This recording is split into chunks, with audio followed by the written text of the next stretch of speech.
கர்த்தராயிருக்கிற இயேசுவின் நாமத்தினாலே உங்களுக்கு வாழ்த்துதல் தெரிவிக்கிறோம்.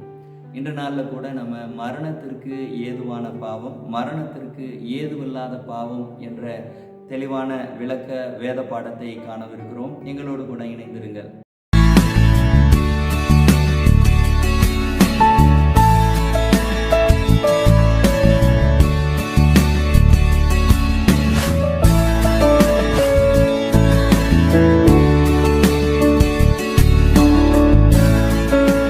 மரணத்துக்கு ஏதுவல்லாத பாவத்தை தன் சகோதரன் செய்ய ஒருவன் கண்டால் அவன் வேண்டுதல் செய்ய கடவன். அப்பொழுது அவனுக்கு ஜீவனை கொடுப்பார். யாருக்கென்றால் மரணத்துக்கு ஏதுவல்லாத பாவத்தை செய்தவர்களுக்கே. மரணத்துக்கு ஏதுவான பாவம் உண்டு, அதை குறித்து வேண்டுதல் செய்ய நான் சொல்லேன். வசனத்தை நீங்க வாசிக்க கேட்டிருக்கிறீங்க. இதில் மரணத்திற்கு ஏதுவான பாவத்துக்காக விண்ணப்பம் செய்ய வேண்டாம் என்று எழுதப்பட்டிருக்கிறது. முதலாவது, நம்ம மரணம் என்றால் என்னன்னு தெரிஞ்ச பிறகு அதற்கு பிறகு மரணத்திற்கு ஏதுவான பாவம் என்ன அப்படிங்கிறத குறித்து நம்ம ஆராய்ந்து சொல்வோம். வேதாகமத்தில் மரணத்தை குறித்து 3 விதமான விளக்கங்கள் இருக்கிறது. அதை வாசிக்க கேட்போம்.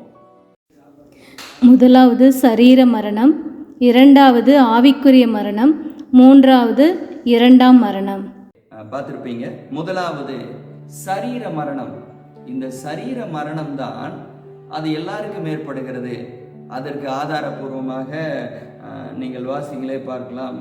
பிரசங்கி, எல்லாம் ஒரே இடத்துக்கு போகிறது, எல்லாம் மண்ணிலே உண்டாகிறது, எல்லாம் மண்ணுக்கு திரும்புகிறது. நீ பூமியிலிருந்து எடுக்கப்பட்டபடியால் நீ பூமிக்கு திரும்ப மட்டும் உன் முகத்தின் வேர்வையால் ஆகாரம் புசிப்பாய். நீ மண்ணாயிருக்கிறாய், மண்ணுக்கு திரும்புவாய் என்றார். இதுல நம்ம பார்க்கும் பொழுது மனிதனுக்கு மரணம் என்பது நிச்சயம். ஆண்டவர் படைக்கும் பொழுதே ஒரு மனிதன் கட்டாயம் ஒரு நாள் மண்ணிலிருந்து எடுத்ததுனால அவன் மண்ணிற்கே திரும்பி போவான் என்பதை குறித்து அங்கு எழுதப்பட்டிருக்கிறது. அப்போ சரீர மரணம் என்பது முதலாவது வகையான மரணம். இரண்டாவது வகையான மரணம் என்றால் என்ன அப்படின்னா ஆவிக்குரிய மரணம். ஆவிக்குரிய மரணம்ங்கிறது ஸ்பிரிச்சுவல் டெத். தேவனோடு கூட இருக்கக்கூடியதான உறவு துண்டிக்கப்படுகிறது. தேவனோடு கூட இருக்கக்கூடியதான அந்த சம்பந்தம், அந்த ஒரு ஐக்கியத்துல நாம் மரித்திருக்கிறோம். அதுதான் பார்த்தீங்க அப்படின்னா நமக்கு எபேசியர் 2ஆம் அதிகாரத்துல அக்கிரமங்களினாலும் பாவங்களினாலும் மரித்தவர்களாயிருந்த உங்களை உயிர்ப்பித்தார். அப்போ அக்கிரமங்கள்னாலும் பாவங்களினாலும் நம்ம மரித்திருக்கிறோம். எப்போ ஒரு மனிதன் பாவம் செய்கிறானோ அப்பொழுது தேவனோடு கூட இருக்கிறதான தொடர்பு துண்டிக்கப்படுகிறது. ஆதாமை குறித்து நம்ம பார்க்கும் பொழுது, நீ அந்த கனியை புசிக்கிற நாளிலே சாகவே சாவாய் அப்படின்னு ஆண்டவர் சொல்லி இருக்கிறார். வசனம் கேட்போம். நன்மை தீமை அறியத்தக்க விருட்சத்தின் கனியை புசிக்க வேண்டாம், அதை நீ புசிக்கும் நாளில் சாகவே சாவாய் என்று கட்டளையிட்டார். இந்த இடத்துல எதை சொல்லியிருக்கிறார் அப்படின்னா, சரீர மரணத்தை குறித்து அவர் சொல்லாதபடிக்கு ஆவிக்குரியதான மரணத்தை, அதாவது தேவனோடு கூட இருக்கக்கூடிய அந்த தொடர்பு துண்டிக்கப்பட்டு அது தேவனை விட்டு வெகு தொலைவிலே வாழக்கூடியதான ஒரு வாழ்க்கை, அது தேவனே இல்லாத ஒரு வாழ்க்கை, அதுதான் ஆவிக்குரிய மரணம் என்று வேதாகமம் நமக்கு சொல்லுகிறது. அப்போ நம்ம இந்த புத்தகத்துல மட்டும் நம்ம பார்க்கும் பொழுது ஆதியாகமத்துல மரணம்ங்கிறதான வார்த்தை அந்த இடத்துல சொல்லப்படவில்லை, சாவு என்ற ஒரு வார்த்தை தான் சொல்லப்பட்டிருக்கிறது. தமிழ்ல பல்வேறு விதமான வார்த்தைகள் இருக்கிறது.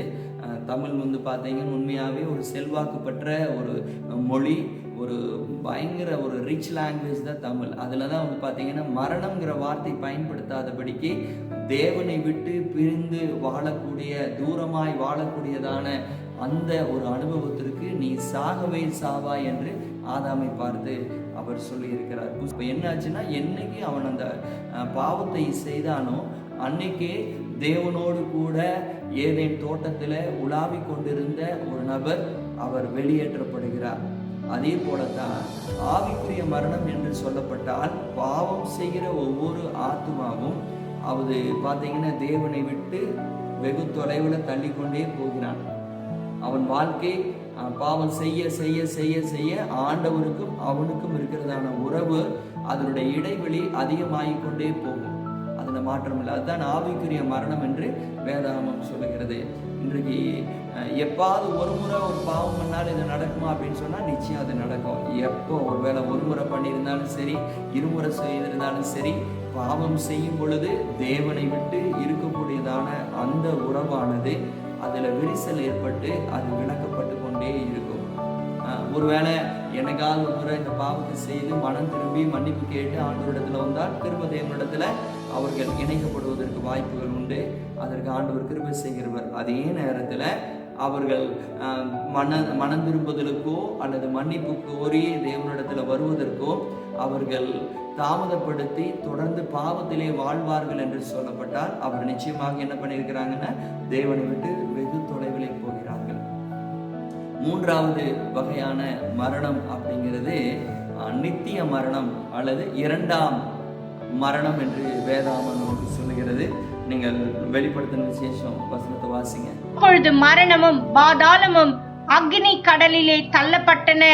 இது இரண்டாம் மரணம்.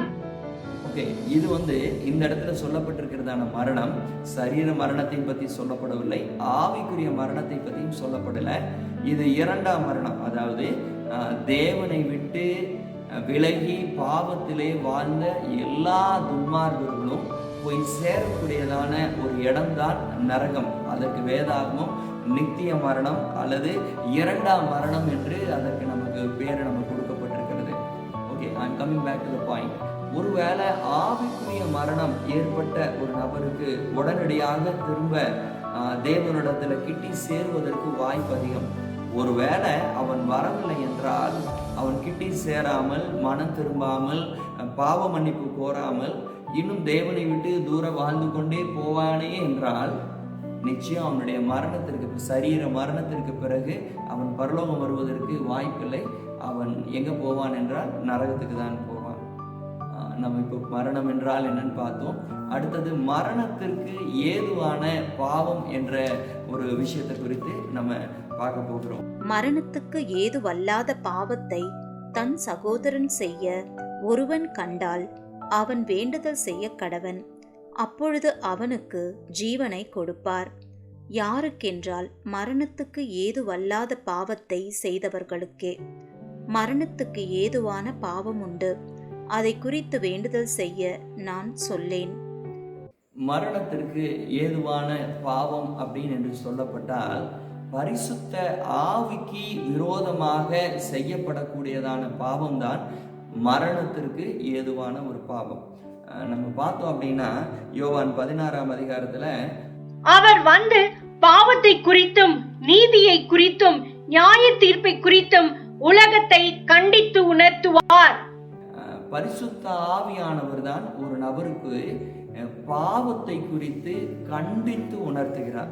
அவரு தான் நீ பாவம் செஞ்சிருக்கிற, தேவனுக்கு பிரியம் இல்லாம நீ வாழ்ந்திருக்கிற, நீ கர்த்தருடைய கட்டளைகளுக்கு விரோதமாய் இந்த பாவத்தை நீ செய்திருக்கிற அப்படிங்கிறதான அந்த பாவத்தை குறித்ததான ஒரு உணர்வை ஒரு நபருக்குள்ளா ஏற்படுத்துகிறது யார் என்றால் பரிசுத்த ஆவியானவருடைய செயல்தான்.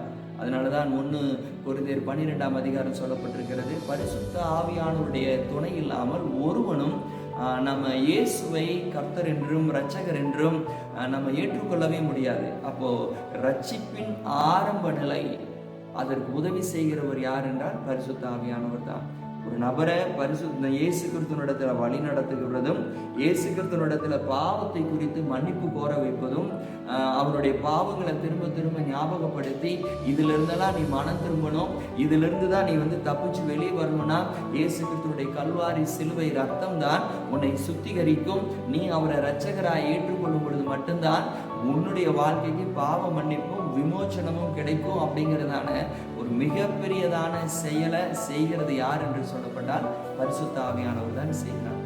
ஒருவேளை யாராவது ஒரு நபர் அந்த பரிசுத்த ஆவியானவருடைய செயல் தனக்குள்ளாக செயல்படும் பொழுது அதை அவங்க தடுத்து நிறுத்துறாங்க அப்படின்னா, அது வேண்டான்னு வெறுக்கிறாங்க அப்படின்னா, இல்லை அதுக்கெல்லாம் ஏற்றுக்கொள்ள மனதில்லை என்று சொல்லப்பட்டால் அதுதான் மரணத்திற்கு ஏதுவான ஒரு பாவம்.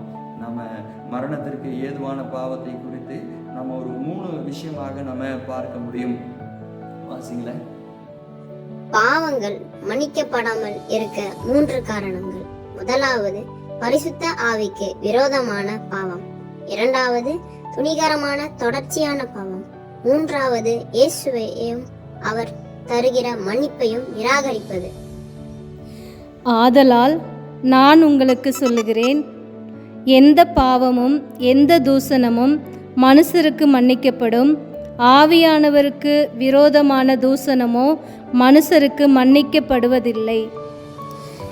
எவனாகிலும் மனுஷகுமாரனுக்கு விரோதமான வார்த்தை சொன்னால் அது அவனுக்கு மன்னிக்கப்படும்.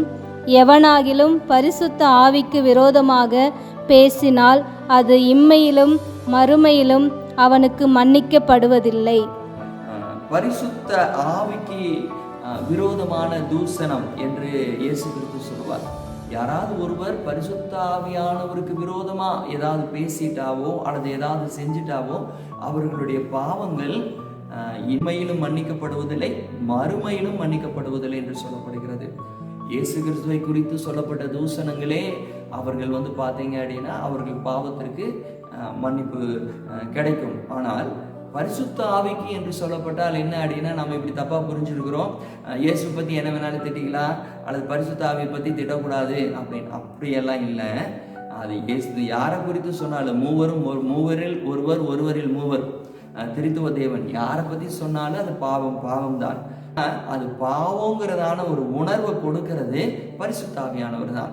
அந்த பரிசுத்த ஆவியானவருக்கு விரோதமா நம்ம பிடிவாதம் பிடிச்சு நம்ம கலகம் பண்ணி எதிர்த்து நிற்கிறோம் அப்படின்னாவே அதுதான் மரணத்திற்கு ஏதுவான பாவம் என்று சொல்லப்படுகிறது.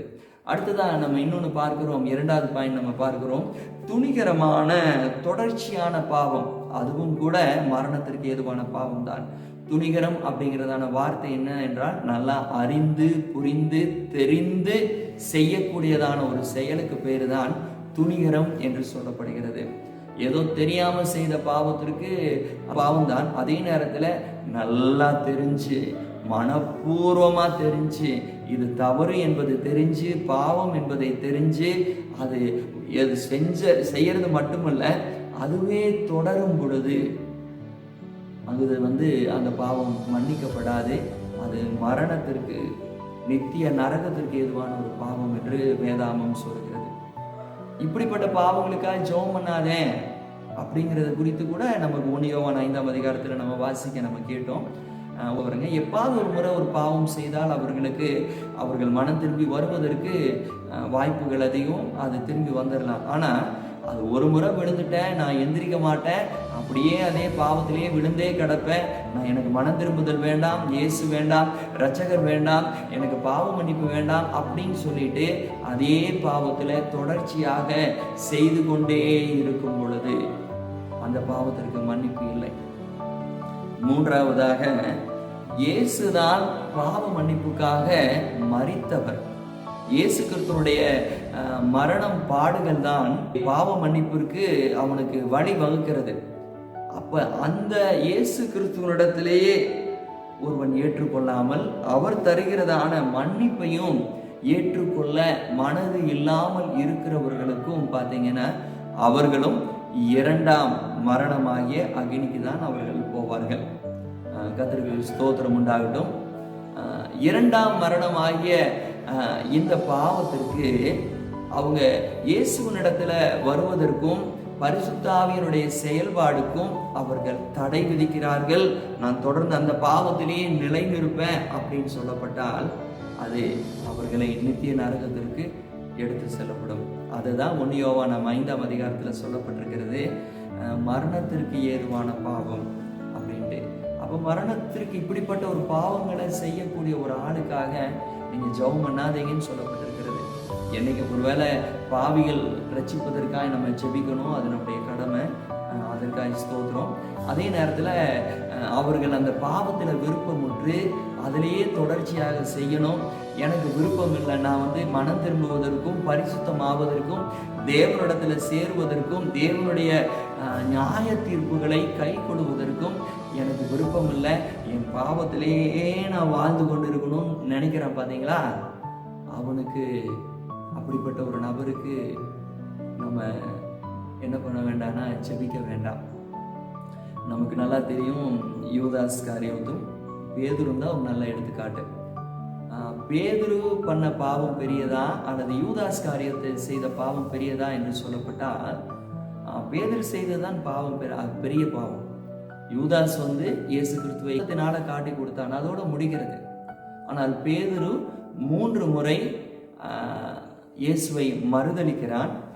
அவன் சத்தியம் பண்ணுகிறான், இயேசுவை சபிக்க தொடங்குகிறான், இயேசுவே தெரியாதுன்னு சொல்லிட்டு பயங்கரமா பேசுறான்.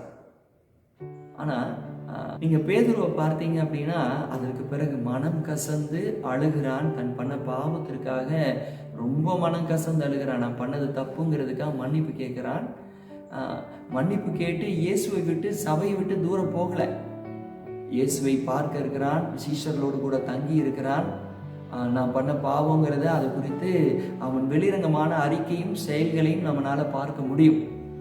ஆனால் யூதாஸ் காரியோத் தான் பண்ணது பாவம், பாவத்திற்காக மனம் வருத்தம் படுகிறானே தவிர மனம் திரும்பவில்லை. பாவத்திற்காக மனம் வருத்தப்படுவது வேற, மனம் திரும்புவது வேற. நான் பண்ண பாவத்துக்கு நான் பண்ணிட்டேங்கிறதுக்காக தேவாலயத்திற்கு போய் கேட்குறான், பிரதான ஆசாரியன் இடத்துல கேட்குறான், தான் வாங்கினதான வெள்ளி பணத்தை திருப்பி கொடுக்குறான். அதெல்லாம் பண்ணக்கூடிய ஒரு ஆள் ஒரு வேளை அதெல்லாம் தள்ளி வச்சுட்டு நான் பண்ணது தப்புன்னு சொல்லிட்டு கல்வாரி சிலுவையின் இடத்துல வந்திருந்தால் அவனுக்கு மன்னிப்பு கிடைச்சிருக்கும். ஆனால் அவன் அது செய்யாமல் இயேசுவை விடுதலை பண்ணுங்க அப்படின்னு சொல்லி போய் கெஞ்சி கேட்குறான்னு அது நடக்கலை. பாவ மன்னிப்பு தருகிற உலகத்தின் இரட்சகராய் இருக்கிற இயேசு கிறிஸ்துவிடத்துல வந்திருந்தா நிச்சயம் அவனுடைய பாவம் மன்னிக்கப்பட்டிருக்கும். ஆனால் பரிசுத்த ஆவி உணர்த்தும் பொழுது ஏற்றுக்கொள்ள விரும்பவில்லை. பரிசுத்த ஆவி அவனிடத்துல பேசும் பொழுது அவன் ஏற்றுக்கொள்ள மனதில்லாதபடிக்கு வேறு வழியை தேடுகிறான். அதனாலதான் அவன் நரகத்திற்கு போனதாக வேதாகமம் நமக்கு சொல்லுகிறது. மரணத்திற்கு ஏதுவான பாவங்கள் இருக்கிறது. அப்படிப்பட்ட ஒரு விஷயத்த ஒருவர் செய்தால் அதற்காக நம்ம ஜெபிக்க வேண்டியதில்லை. ஆனால் அதே நேரத்தில் மரணத்திற்கு ஏதுவல்லாத பாவம் அப்படிப்பட்டவங்க யாராவது செய்தால் அவர்களுக்காக நம்ம ஜெபிக்கலாம், அவருடைய மனம் திரும்புதலுக்காக நம்ம ஜெபிக்கலாம். ஆகையால் நமக்கு இன்னைக்கு நம்ம நம்புகிறேன் இது உங்களுக்கு புரிந்திருக்குன்னு இருக்கு. வேறு ஏதாவது மற்ற சந்தேகங்கள் இருந்தால் உங்கள் கமெண்ட்ஸில் நீங்கள் பதிவிடுங்க. கர்த்தர் உங்களை ஆசீர்வதிப்பாராக. God bless you. மன்னிக்கப்படாத பாவங்களே மரணத்துக்கு ஏதுவான பாவங்கள். மன்னிக்கப்படாத பாவங்களே மரணத்துக்கு ஏதுவான பாவங்கள். தேவனுடைய குமாரனை காலின் கீழ் மிதித்து தன்னை பரிசுத்தம் செய்த உடன்படிக்கையின் இரத்தத்தை அசுத்தம் என்று எண்ணி கிருபையின் ஆவியை நிந்திக்கிறவன் எவ்வளவு கொடிதான ஆக்கினைக்கு பாத்திரவானாய் இருப்பான் என்பதை யோசித்து பாருங்கள்.